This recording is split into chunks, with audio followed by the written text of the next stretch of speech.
সংগ্রামী আহ্বায়ক, আমাদের সাবেক ছাত্রনেতা, সাবেক যুবনেতা, সাবেক সফল চেয়ারম্যান এনামুল হক ভূঁইয়া সাহেব আমাদের মাঝে উপস্থিত আছেন। বাংলাদেশ জাতীয়তাবাদী দল কেন্দ্রীয় নির্বাহী কমিটির অন্যতম সদস্য, ময়মনসিংহ দক্ষিণ জেলা বিএনপির সাবেক সংগ্রামী আহ্বায়ক, ত্রিশাল উপজেলা শাখার সাবেক সফল সভাপতি, ত্রিশালের জনসাধারণের আস্থা এবং ভালোবাসার প্রতীক জননেতা ডাক্তার মাহরুম লিটন ভাই আমাদের মাঝে উপস্থিত আছেন। বাংলাদেশ জাতীয়তাবাদী দল ত্রিশাল উপজেলা শাখার বিভিন্ন স্তরের নেতৃবৃন্দ, পৌরসভার নেতৃবৃন্দ, মহিলা দলের নেতৃবৃন্দ এবং বিভিন্ন ইউনিয়ন থেকে আগত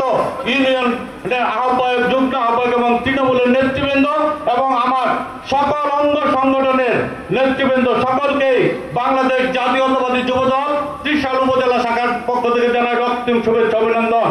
সংগ্রামী সাথী ও সচেতন বন্ধুগণ, আজকের এই বক্তব্য শুরুতে আমি ধন্যবাদ জানাই আমাদের প্রিয় নেতা জননেতা ডাক্তার মাহরুম লিটন ভাইকে। আমি লিটন ভাইকে বলতে চাই, গত 23 বছর তিল তিল করে যে সংগঠন আপনি গড়ে তুলেছেন তারই প্রমাণ 5ই আগস্ট ত্রিশালের সকল অঙ্গ সংগঠন এবং তৃণমূল বিএনপির নেতৃবৃন্দ আপনাকে দিয়েছে। আপনার সমস্ত শ্রম, মেধা এবং যা পরিশ্রম সবকিছু সার্থক করে দিয়ে 5ই আগস্টের প্রোগ্রামকে আপনাকে সফল করে দিয়েছে এবং সকল অঙ্গ সংগঠন এবং বিএনপির তৃণমূলের নেতৃবৃন্দ আপনাকে বুঝাতে সক্ষম হয়েছে আপনার শ্রম এবং মেধা বৃথা যাবে না। ভবিষ্যতে আপনার এই শ্রম মেধাকে কাজে লাগিয়ে আপনাকে এমপি করার আগ পর্যন্ত ত্রিশালের প্রতিটি তৃণমূলের নেতা, প্রতিটি অঙ্গ সংগঠনের নেতৃবৃন্দ আপনার পাশে থেকে আপনার এই ত্যাগ এবং শ্রমকে মূল্যায়ন করে আপনাকে সেই মহান সংসদে পাঠানোর জন্য সর্বোচ্চ চেষ্টা করবে। তাই উপস্থিত নেতৃবৃন্দ, আপনাদের কাছে আমার একটি উদাত্ত আহ্বান, আমরা 5ই আগস্ট বৈরী আবহাওয়ার মাধ্যমে মধ্যেও এই ত্রিশালের বিএনপির প্রতিটি নেতা কর্মী যেভাবে স্বতঃস্ফূর্তভাবে একত্রিত হয়ে আমরা 5ই আগস্টের বিজয় মিছিলকে সাফল্যমণ্ডিত করেছি, সেই কথা সামনে রেখে, মাথায় রেখে আমরা আমাদের প্রতিটি প্রোগ্রামকে সফল করার জন্য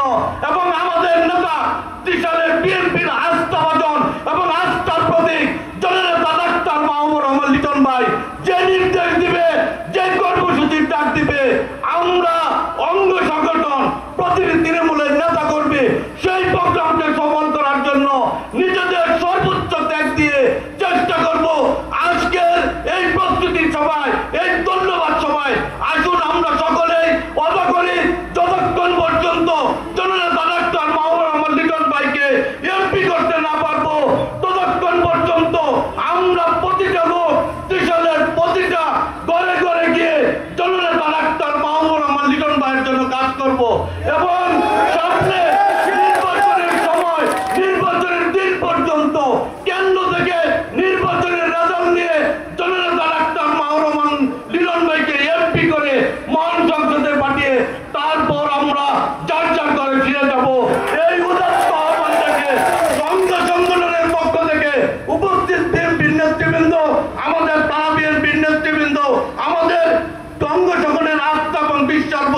বিশ্বাসের প্রতি জননেতা ডাক্তার মাহরুম লিটন ভাইকে ধন্যবাদ জানিয়ে আমি আমার বক্তব্য এখানে শেষ করছি। বাংলাদেশ জিন্দাবাদ, বাংলাদেশ জাতীয়তাবাদী যুবদল জিন্দাবাদ, শহীদ জিয়া অমর হোক, খালেদা জিয়া জিন্দাবাদ,